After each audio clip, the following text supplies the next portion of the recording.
this is very useful for our intermediate friends towards advanced. This is maybe not for the most of the beginners, if I may say that, because it's important and complex and a little bit sophisticated every now and then. It's the candidate moves and the comparison in between the moves you are about to be playing.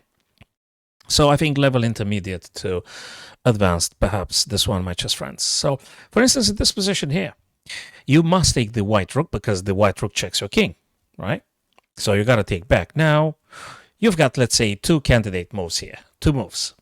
You either use the queen or you use the bishop. Probably that's the simplest exercise for ourselves this evening. By the way, it's like 7 p.m. now when I'm recording, so that's why I'm saying evening. But that's okay. We can watch it in the morning too.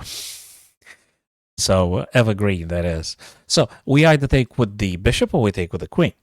Now, probably you guys notice if we take with the queen, you might be tempted to say, oh, yeah, I like take with the queen because I don't want to drop my bishop on the back rank, right? I want to create myself a nice a battery here with the queen and bishop, making nice opposition to the bishop on b5 and claiming the e file, so to speak.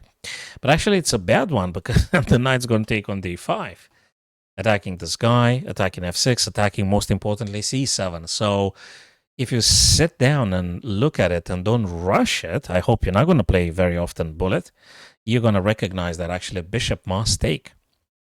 So that's important because queen needs to protect the pawn. And every pawn matters absolutely. That's the case. Okay. Let's look at another position here. I love this type of exercises. It's quite engaging.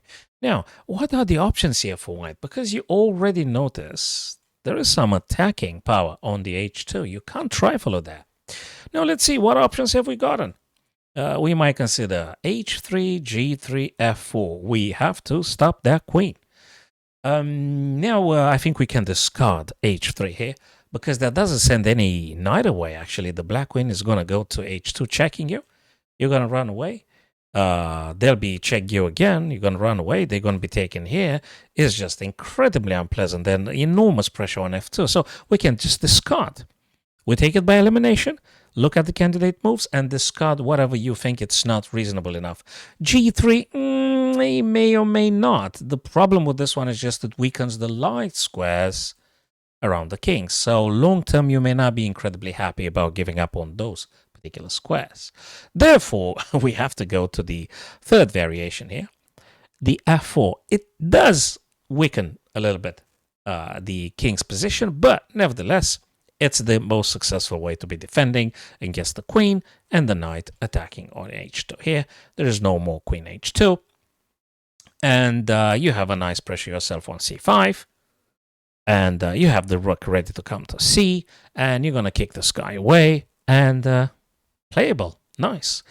Next one. Candidate moves. So yeah, f4 had been played. Cool stuff. Let's go for the next exercise here. What do we take with here, my chess friends? Do we take with the knight or do we take with the pawn? Two candidate moves. You need to produce a very accurate comparison of moves and decide which one is stronger. Now, which one would you like to be taken with? And the explanation is we got to take with the knight, because it's a wonderful, absolutely spectacular outpost here. Attacking d7, pressure on b6, potentially long term, you might be able to get a rook on the d file, pressurizing the d pawn here. And it's good. So make your pieces active, efficient, get the outpost. If a knight, like in our position here, it's not challenged by any pawn, take that outpost for your knight. And again, you need to make it incredibly efficient and the pieces must be working together. Okay, all the guys to the party. Now, what do we take back with? Do we take with a pawn or do we take with a knight? What do we do? Now, one of the moves is the best one to play in this position. I might be a little bit enticing to say, oh, I'm going to use the b pawn because I'm going to take on c3 and I'm going to defend this guy naturally. Actually, that's not that great.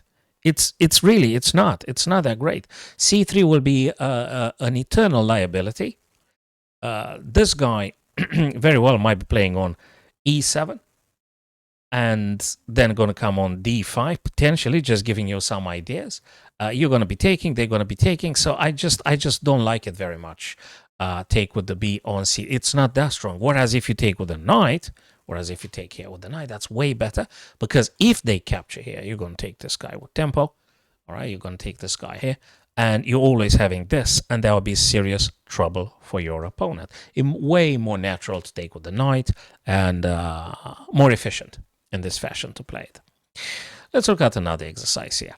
That's one of those things where I hope very much, guys, you're not going to be running out of time. Queen checks the black king now. Oh, very, very delicate.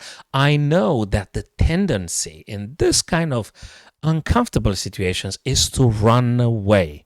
I know that because I've done it many times myself. Of course you run away. You want to run away from the action because the king shouldn't be there, right? And you're going to say, oh, can I run away? Just give it a bit more time and understand that actually it's so critical, especially after queen checks you here, defended by the rook. You have to move the king, and you got to move back. And when you move back, they're going to be taking you with check, and you are completely toast at that stage. And because you are that finished, you have to investigate the counterintuitive move, which is king takes on h3. Okay, king to, I know it's not very pleasant, but you're going to get away with this because even if they capture your guy here, you have an ace up your sleeve, and you're going to be pushing this guy because the rook is being pinned by the queen to the king. And you're going to take your stuff back, and hopefully you're going to be able to pull a draw here. Okay, but that's the only way to play. The other one would have been a complete disaster. So you absolutely did not have a choice, and that's the only way. Play correctly, you go for a draw here. Nice one, guys. And perhaps one last bit of exercise here. Not very simple. Maybe two more. Okay.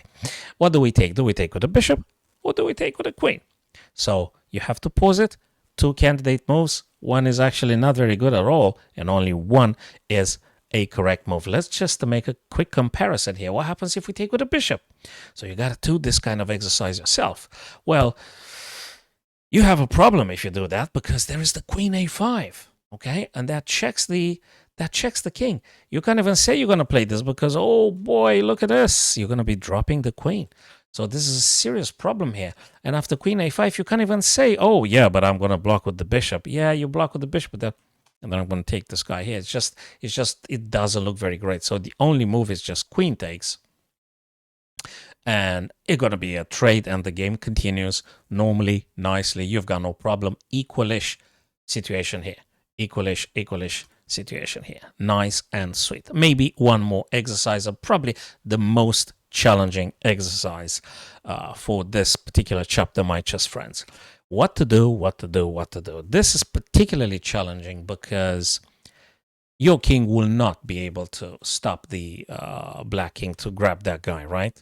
So you won't be able to stop, and you might be feeling tempted to say, oh yeah, I'm gonna take this guy, I'm gonna step aside, and I'm gonna promote, but that will take you so many moves. And black, actually, you gotta have to sit down and calculate 1, 2, 3, 4, 5, and 6. And you need like 1, 2, 3, 4, 5, 6, 7, 8. It's not going to work. It's not going to work, okay? And because it's not going to work, you got one single stuff to do here. Don't resign just yet. Sit down and calculate here.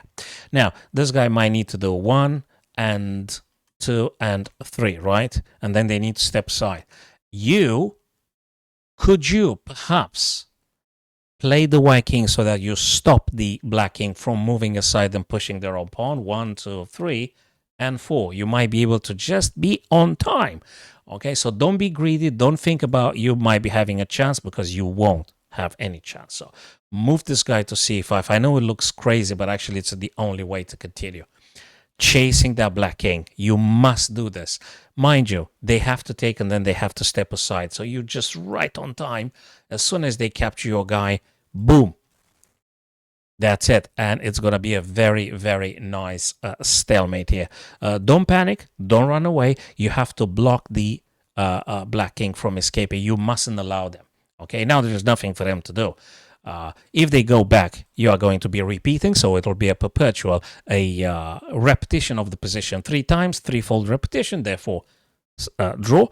or they're going to push the pawn. It's going to be a stalemate here. Okay, so there's nothing that going to happen if they move here. You're just going to play king to f2.